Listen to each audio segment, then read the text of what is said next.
எழுப்புதல்னு வார்த்தை பைபிள்ல எங்க இருக்கு? எழுப்புதல்னா என்ன? எழுப்பு வந்தா எல்லாம் பரவாயில்ல போயிடுவாங்களா? எழுப்புதல் வந்தா என்ன? சபைகளுக்கு ஜனங்களை பிரிக்கிறது தான் எழுப்புதலா?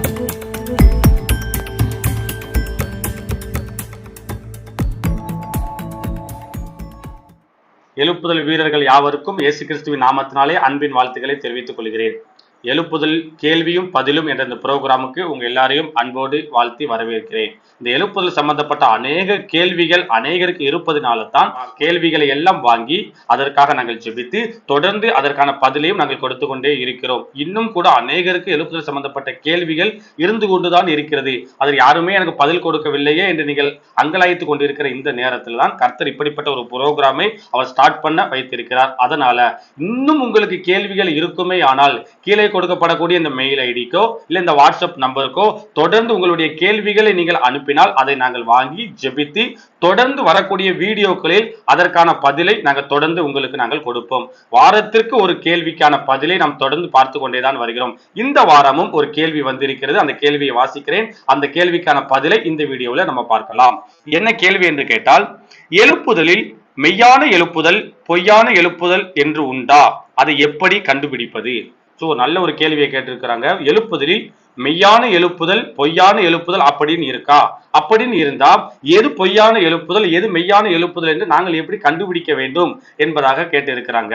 ஒரு விஷயத்தை நம்ம எப்பவுமே புரிஞ்சுக்கிடணும். என்னன்னு கேட்டால், எல்லா இடத்துலையுமே கலப்படங்கள் நடந்து கொண்டுதான் இருக்குது. உலக காரியங்களா இருந்தாலும் சரி, நீங்கள் ஒரு பால் எடுத்தாலும் பால் வாங்கினால் கூட பாலில் கலப்படங்கள் நடக்கிறது. சாப்பாடு வாங்கினா சாப்பாட்டுல கலப்படம் நடக்கிறது. எண்ணெய் ஆயில் வாங்குறோமே ஆயில்ல கலப்படம் நடக்கிறது. மளிகை பொருட்கள் வாங்குறோமே அதுல கலப்படம் நடக்கிறது. ஆனா கலப்படம் நடந்ததா நடக்கலையான்னு கூட தெரிய மாட்டேங்குது. அந்த மாதிரி சிக்கன் கடைக்கு போறோம், சிக்கன் வாங்குறோம், அதுல நமக்கு கேட்ட வெரைட்டிஸை விட மாத்தி கூட இருக்கலாம், கண்டுபிடிக்க முடியாது. அந்த மாதிரி எல்லா இடத்துலையும் சாப்பிடுகிற சாப்பாடு உட்பட மற்ற எல்லா காரியத்திலையுமே கலப்படங்கள் வந்திருக்கிறது. ஒரிஜினல் இருக்கும், அந்த ஒரிஜினலுக்கு அப்படியே டூப்ளிகேட்டாவும் இருக்கும். சில நேரத்துல ஒரிஜினல் கொஞ்சமா வச்சு பொய்யானதை கலந்து அதை கலப்படமாய் மாற்றி விடுவார்கள். இப்படி எல்லா இடத்திலையுமே கலப்படங்கள் வரத்தான் செய்கிறது. நோட்டு, ரூபாய் நோட்டு இருக்கு, ரூபாய் நோட்டுல கூட கள்ள நோட்டு என்று வந்து இருக்கிறது. உண்மையான ஒரு ரூபாய் நோட்டும் இருக்கு, கள்ள நோட்டுமே இருக்கிறது. இப்படி எல்லா இடத்திலும் உலக காரியங்களா இருந்தாலும் சரி, நல்லது இருக்கிற அதே நேரத்துல கல்லது கெட்டது டூப்ளிகேட் என்று ஒன்று இருக்கத்தான் செய்கிறது. அந்த மாதிரி தான் இந்த எழுப்புதல் நாட்களில் உண்மையான ஒரிஜினல் ரிவைவல் வருகிற அதே நேரத்துல டூப்ளிகேட் ரிவைவல் என்று ஒன்று வரத்தான் செய்யும். அதுல நமக்கு ரொம்ப கவனமாய் இருக்க வேண்டும். அந்த கவனம் இல்லை என்று கேட்டால் எது உண்மையான எழுப்புதல் எது பொய்யான எழுப்புதல் என்று தெரியாதா நம்ம பொய்யான எழுப்புதல் போய் மாட்டிக்கிட்டோம்னா வஞ்சிக்கப்பட்டவர்களாய் மாறிவிடுவோம். அதனால தான் இந்த விளக்கத்தை நீங்கள் கவனமாய் கவனிங்க. எது உண்மையான எழுப்புதல் எது பொய்யான எழுப்புதல் என்பதை கண்டுபிடிப்பதற்கு ஒரு 10 காரியங்களை நான் சொல்லுகிறேன். அதை நீங்க கவனமாய் கவனித்தால் இந்த வைத்து எது உண்மையான எழுப்புதல் எது பொய்யான எழுப்புதல் என்பதை நீங்கள் கண்டுபிடித்து விடலாம். இந்த எழுப்புதல் நடக்குமே, அது நடக்கும்போது 2 கூட்டத்தை நீங்க எப்பவுமே பார்க்க முடியும். ஒண்ணு, இந்த எழுப்புதலுக்கு காரணமாய் இருக்கிறவர்கள். உங்களுக்கு புரியுற மாதிரி சொல்றேனே, ஒரு மீட்டிங் பிரேயர் மீட்டிங் நடக்கு அப்படின்னு கேட்டோம்னா ஸ்டேஜ்ல ஏறி பெர்ஃபார்ம் பண்ணக்கூடிய ஒரு கூட்டம் இருப்பாங்க, கீழே உட்கார்ந்து அட்டென்ட் பண்ணக்கூடிய அட்டெண்டர் ஒரு கூட்டம் இருப்பாங்க. நம்ம ஒரு மீட்டிங் நடக்க அப்படின்னு கேட்டோம்னா 2 கூட்டத்தையுமே பார்க்கணும்.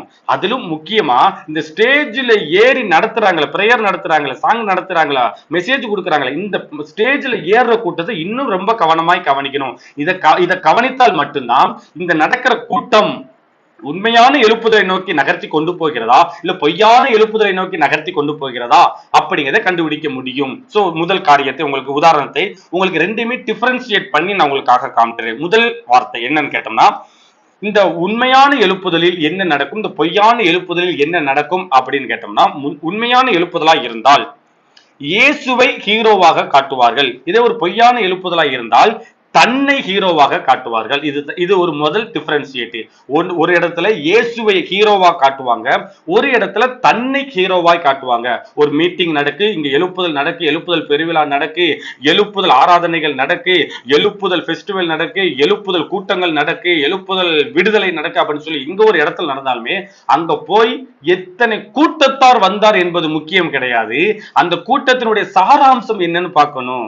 ஒரு ஒரு ஒரு 10,000 பேர் நடத்துற ஒரு மீட்டிங், இல்ல 1,00,000 பேர் நடத்துற ஒரு மீட்டிங் இருக்கலாம். அந்த மீட்டிங்ல என்ன சாராம்சம் நடக்கு, இந்த ஸ்டேஜ்ல ஏறி முன்னாடி நடத்துறாங்களே அந்த ஒட்டுமொத்த மீட்டிங்கினுடைய சாராம்சம் என்ன நடக்கு, அவங்க என்ன சொல்ல வாராங்க, இயேசுவை ஹீரோவா காட்டுறாங்களா இல்ல தன்னை ஹீரோவா காட்டுறாங்களா? உண்மையான எழுப்புதலா இருந்தால், உண்மையான எழுப்புதல் வீரர்களா இருந்தால் இயேசுவைத்தான் ஹீரோவாய் காட்டுவார்கள், தன்னை ஹீரோவா காட்டவே மாட்டாங்க. ஆனா யாரெல்லாம் தன்னை ஹீரோவாய் காட்டுகிறார்களோ அது பெரும் கூட்டமாய் இருந்தால் கூட அது உண்மையான எழுப்புதலை நோக்கி போகவே போகாது. அது ஒரு பொய்யான எழுப்புதலாகத்தான் இருக்கும். பொய்யான எழுப்புதல் என்னன்னா, எழுப்புதல் மாதிரியே தெரியும், கூட்டம் தெரியும், பளிச்சுன்னு தெரியும், சூப்பரா தெரியும், ஆனா உள்ள ஜீவன் இருக்காது. ஜீவன் இருக்கணும். எனக்கு கண் இருக்கு, காது இருக்கு, கை இருக்கு, கால் இருக்கு, எல்லாமே எனக்கு இருக்கு, நான் இருக்கிறேன். ஒரு பிணம் வச்சுக்கிறோம், அந்த பிணமும் இருக்கு. அந்த பிணத்துக்கும் கண் இருக்கும், காது இருக்கும், மூக்கு இருக்கும், கால் இருக்கும், கை இருக்கும், உடம்பு இருக்கும்.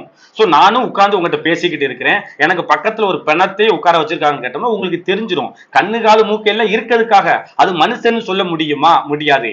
அதே மாதிரி அது ஒரு பிணம், நான் மனுஷன். ரெண்டுக்கு எது டிஃபரன்சியேட் பண்ணி கொடுக்குன்னு கேட்டா, உள்ள இருக்கக்கூடிய ஜீவன், நான் உயிரோடு இருக்கிற ஒரு ஜீவன், அது உயிரற்றது. இதைத்தான் பொய்யான எழுப்புதல், மெய்யான எழுப்புதல். சோ வெளித்தோற்றத்திற்கு நல்லது மாதிரி எழுப்புதல் மாதிரி தெரியும், ஆனா உள்ள ஜீவன் இருக்காது. சோ அதைத்தான் பொய்யான எழுப்புதல் என்பதாக சொல்கிறோம். அதுல ஒண்ணுதான் மெய்யான எழுப்புதலா இருந்தால் இயேசுவை ஹீரோவாய் காட்டுவார்கள். பொய்யான எழுப்புதலா இருந்தால் தன்னைத்தான் ஹீரோவா காட்டுவாங்க. நான் செஞ்சேன், நான் தான் காரணம், நான் தான் சொல்லி அந்த இடத்துல அது ஒரு பொய்யான எழுப்புதலாகத்தான் இருக்கும். முதல் பாயிண்ட். இரண்டாவது பாயிண்ட், உண்மையான எழுப்புதல் இயேசுவுக்காக ஆத்துமாக்களை சேர்ப்பார்கள். அதே பொய்யான எழுப்புதலில் தனக்காக ஃபேன்ஸ்களை சேர்ப்பார்கள், ரசிகர்களை சேர்ப்பார்கள். சோ உண்மையான எழுப்புதலா இருந்தால் இயேசுவுக்காக ஆட்களை சேர்ப்பார்கள். அதே ஒரு பொய்யான எழுப்புதலா இருந்தால் தனக்கான ரசிகர்களை சேர்ப்பார்கள். அவர்கள் ஆத்துமாக்களாய் கர்த்தரோடு சேர்க்கப்படுகிறார்களா, ரசிகர்களாய் தன்னோடு சேர்க்கப்படுகிறார்களா, அதை பார்க்கணும். யார் ஒருவர் தனக்கு ரசிகர்களை சேர்க்கிறார்களோ அது எவ்வளவு பெரிய கூட்டமா இருந்தாலும் அது மெய்யான எழுப்புதல் கிடையவே கிடையாது. அது ஒரு பொய்யான எழுப்புதல். இயேசுவுக்கு ஆட்களை சேர்க்கணும், ஆத்துமாக்களை சேர்க்கணும், அப்படி சேர்க்கக்கூடியதுதான் மெய்யான எழுப்புதல். மூணாவது பாயிண்ட், இயேசுவுக்காக எதையும் இழப்பது, எழுப்புதலை பயன்படுத்தி பணம் சேர்ப்பது. ஒரு மெய்யான எழுப்புதலா இருந்தால் இயேசுவுக்காக எதையும் இழப்பார்கள். அது பணத்தை இழக்கதா இருக்கலாம், சிலர் பதவி இருக்கும், அதை இழக்கதா இருக்கலாம். இயேசுவுக்காக எதையும், எனக்கு நஷ்டம்னு பவுல் எப்படி ஒரு வைராக்கியம் உள்ளவராக இருந்தாரு, இயேசுவுக்காக லாபமான எல்லாத்தையும் நஷ்டம் என்று விட்டேன்னு சொல்லி ஒரு வைராக்கியம் இருந்தது. அந்த மாதிரி சிலர் எழும்புவாங்க. அவங்க தான் உண்மையான எழுப்புதல் வீரர்கள். அவர்கள் நடத்துகிற கூட்டம் தான் உண்மையான எழுப்புதல். அதுக்கு ஆப்போசிட்டா என்ன நடக்கும்னு கேட்டா, எழுப்புதலை பயன்படுத்தி பணம் சேர்ப்பாங்க. இன்னொரு கூட்டம் இந்த பொய்யான எழுப்புதலை பயன்படுத்திட்டு இருக்காங்களே, ஒரு மாயையை உண்டாக்கிட்டு இருக்காங்களே, அவங்களுடைய நோக்கம் என்ன, இந்த எழுப்புதலை பயன்படுத்தி பணம் சேர்க்கணும், எழுப்புதலை பயன்படுத்தி பிரபலமாகணும். சோ அந்த எதையும் இலக்க ஆயத்தம் உள்ளவர்களா இருக்கிறாங்க. பவுல் மாதிரி இருக்கிறாங்களா, இல்ல பண ஆசை பொருளாசையில் அகப்பட்டு இருக்கிறாங்களா அப்படின்னு வச்சு நமக்கு பார்க்கலாம். நான்காவது பாயிண்ட், பாவத்தை கண்டித்து உணர்த்துதல். அது ஒரு மெய்யான எழுப்புதல்.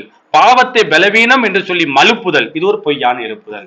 சோ அங்க கொடுக்கக்கூடிய அந்த முன்னாடி ஸ்டேஜ்ல ஏறி நடத்துறவங்களா இருக்கட்டும், இல்லாட்டி முக்கியமா இந்த எழுப்புதல் கூட்டத்தை முன்னாடி நிக்கிறவங்களா இருக்கட்டும், இந்த பாவத்தை அவங்க எப்படி ட்ரீட் பண்றாங்க அப்படின்னு நீங்க வாட்ச் பண்ணி பாருங்க.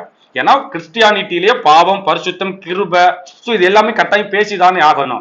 அப்போ இந்த பாவத்தை ஒரு நபர் எப்படி ஹேண்டில் பண்றாங்க, சோ இது எப்படி அவங்க மூவ் பண்றாங்கன்னு பாருங்க. ஒரு பாவத்தை கண்டித்து உணர்த்தி இது தப்புதான், செய்யக்கூடாது என்று சொல்லி கண்டித்து உணர்த்துவதா இருந்தால் அது மெய்யான எழுப்புதலை நோக்கி கொண்டு போகும். பாவத்தை இது பலவீனம் தாங்க, அட்ஜஸ்ட் பண்ணிக்கல, இதனால என்ன பிரச்சனை அப்படின்னு சொல்லி மலுப்புவாங்கல, அது எல்லாமே ஒரு பொய்யான எழுப்புதல். சோ இந்த பாயிண்ட வச்சு இது எழுப்புதல் மெய்யான எழுப்புதலை நோக்கி நகர்ந்து போகுதா, இல்ல பொய்யான எழுப்புதலை நோக்கி நகர்ந்து போகுதா, இல்ல உண்மையான எழுப்புதல் வீரர்களா அப்படிங்கிறத அவங்க பாவத்தை எப்படி ஹேண்டில் பண்றாங்க அதை வைத்து நம்மளால பார்க்க முடியும். ஐந்தாவது பாயிண்ட், உண்மையான எழுப்புதலா இருந்தால் உலக ஆசையில் இருந்து ஜனங்களை வேறு பிரிப்பார்கள். இதே பொய்யான எழுப்புதலா இருந்தால் உலக ஆசையை கலப்பார்கள். இந்த உலக ஆசை, கிறிஸ்டியானிட்டினாலே பிரித்தெடுக்கப்பட்ட ஜனங்கள் என்பதுதான் அர்த்தம். சோ அவங்க பிரித்தெடுக்கப்பட்டவர்கள் தான். இந்த எழுப்புதலில் அவங்க பயன்படுத்தக்கூடியவர்கள், எழுப்புதலில் முன்னாடி நிற்கக்கூடியவங்க இந்த உலக காரியத்தை எப்படி ஹேண்டில் பண்றாங்க, உலக ஆசையை தூண்டுறாங்களா, இல்ல உலக ஆசையிலிருந்து விடுபட்டு வேறு விரிக்கப்பட்ட ஒரு வாழ்க்கை வாழ்றாங்களா அதை சொல்லி கொடுக்காங்களான்னு நீங்க பாருங்க. இந்த உலக மாயை, இந்த உலகம் அதன் ஆசை இச்சைகளும் ஒளிந்து போகும். நம்ம உலகத்துக்கு ஒத்த வேஷம் தரிக்க கூடாது. உலகத்தினுடைய கிரியைகள் ஒரு நாள் மாய்ந்துதான் போகும். நம்ம வேறு விரிக்கப்பட்ட ஜனங்கள், நம்ம வித்தியாசமானவர்கள், உலகத்தோடு நம்ம ஒட்டக்கூடாது, ஐக்கியம் வைக்க கூடாதுன்னு சொல்லி உலக ஆசையில இருந்து, உலக காரியத்திலிருந்து, உலகத்தினுடைய சிற்றின்பங்களில் இருந்து நம்மளை வேறு விரிப்பதற்காய் நம்மளை சொல்லி கொடுக்கிறாங்களா? அப்படிப்பட்ட காரியத்தின் நேரம் நம்ம நடத்துறாங்களா? அது உண்மையான எழுப்புதலுக்கு நேரம் நம்மளை கொண்டுட்டு போகும். உலக ஆசைக்கு தூண்டுவாங்க. நீ இதை செஞ்சா அதை பண்ணிடலாம், இதை செஞ்சிடலாம், உலகத்துக்குரிய காரியங்களை பேசி உலகம்தான் முக்கியம், உலகத்துல பொழைக்க தெரியணும்னு சொல்லி உலக காரியத்தையும் உலக ஆசைகளையும் தூண்டி நீ உலகத்து காரியத்தை பயன்படுத்துன்னு சொல்லி உலகத்தோட, உலக காரியத்தோட, உலக கிரியைகளோட ஜனங்களை கலந்தப்பாங்க. இந்த கலக்கிற காரியம் இருக்கே, அது தப்பு, அது பொய்யான ஒரு எழுப்புதல். அது உண்மையான எழுப்புதல் நேரம் போகவே போகாது. 6வது பாயிண்ட், உண்மையான எழுப்புதலா இருந்தால் இயேசுவுக்காக வாழ சொல்லி கொடுப்பார்கள். பொய்யான எழுப்புதலா இருந்தால் தனக்காக வாழ சொல்லி கொடுப்பார்கள். சோ இதுல செல்ஃபிஷ் எப்படி இருக்கு அப்படிங்கிறத பார்க்க முடியும். சோ உண்மையான எழுப்புதல்ல எதை மையப்படுத்துவாங்கன்னா, நம்ம இயேசு இவரை செஞ்சுக்க, இயேசுவுக்காக இதை செய்ய வேண்டும் என்று சொல்லி அதை போக்கஸ் பண்ணுவாங்க. இதே ஒரு பொய்யான எழுப்புதலா இருந்தால் தன்னை மட்டுமே போக்கஸ் பண்ணிக்கிட்டு இருப்பாங்க.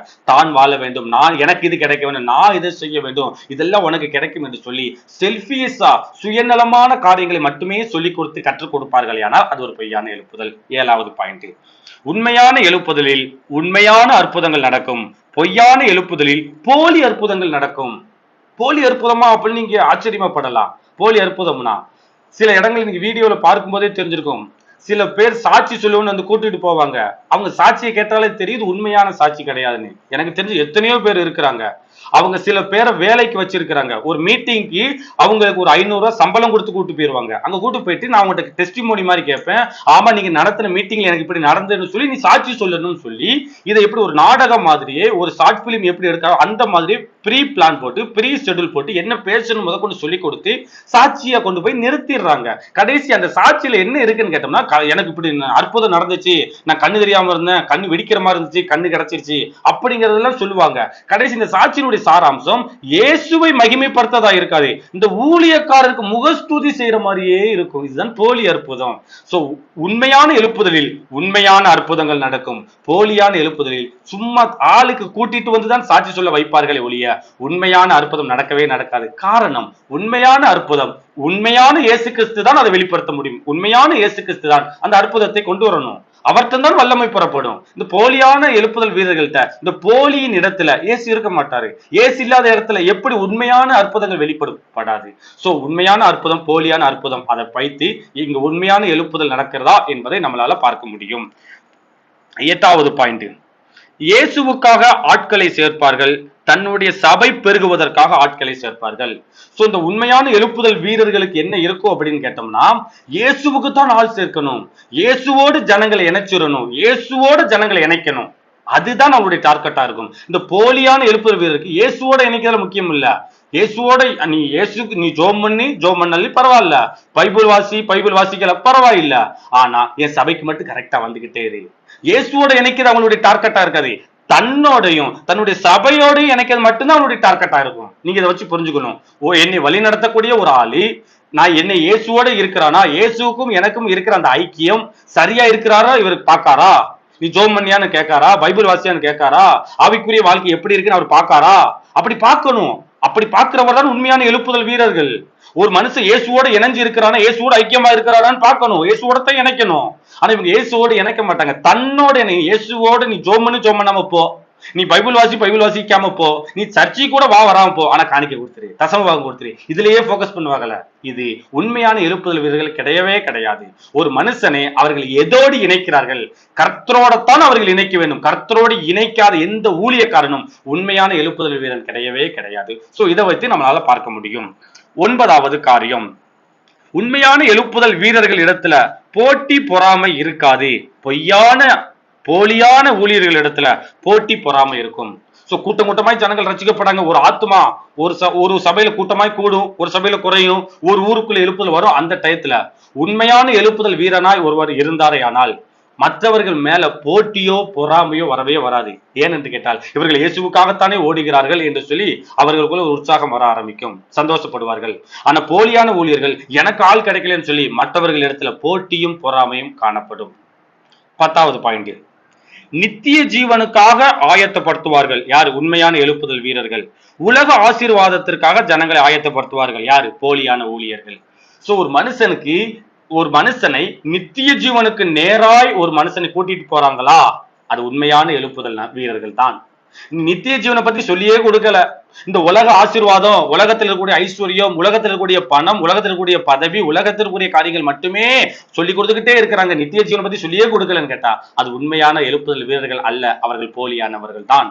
சோ உங்களுக்கு நான் ஒரு 10 காரியத்தை சொல்லி கொடுத்துருக்கேன். இந்த 10 விஷயங்களை வைத்து எது உண்மையான எழுப்புதல் வீரர்கள், எது பொய்யான எழுப்புதல், எது போலியான எழுப்புதல் வீரர்கள், சோ இதை வைத்து நம்மளால பார்க்க முடியும். இந்த வீடியோ அநேகருக்கு பிரயோஜனமா இருக்கும் என்று கர்த்தருக்குள்ள நான் விசுவாசிக்கிறேன். இன்னும் உங்களுக்கு ஏதாவது சந்தேகம் இருக்குமே ஆனால் நீங்க கமெண்ட் பண்ணலாம். இல்லை என்றால் இங்கு கொடுக்கப்படக்கூடிய மெயில் ஐடிக்கோ இந்த வாட்ஸ்அப் நம்பருக்கோ தொடர்ந்து உங்களுடைய கேள்விகளையும் சந்தேகங்களையும் அனுப்பலாம். அடுத்தடுத்து வரக்கூடிய எபிசோடுகளில் உங்களுடைய கேள்விகளுக்கான பதில் அளிக்கப்படும். அதுவரைக்கும் கர்த்தருடைய கிருபை உங்களோடு கூட இருப்பதாக. ஆமென்.